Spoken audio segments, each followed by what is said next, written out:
So today I will be showing you how to make, with my co-host Aubrey, also known as my sister, how to make the greatest smoked paprika crema. So Aubrey, say hi. Hi. So why don't you tell them the equipment you're going to be needing? You'll need a spoon and any kind of bowl. So yeah, pretty simple for equipment. And what you're going to be needing for your ingredients is some classic sour cream. Actually, any sour cream will work. Some some chili powder, and some paprika. And if you don't have chili powder or paprika, but you do have smoked paprika will work. So Aubrey, why don't you show them how to make it? So first, you pour the sour cream in. I'll help you right there.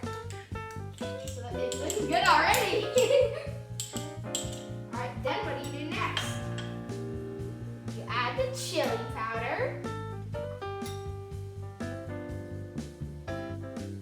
Then, last but definitely not least, you'll add your paprika. So Aubrey, why don't you give that a nice old stir?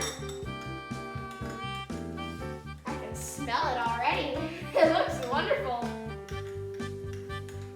So you want it to get like a nice red or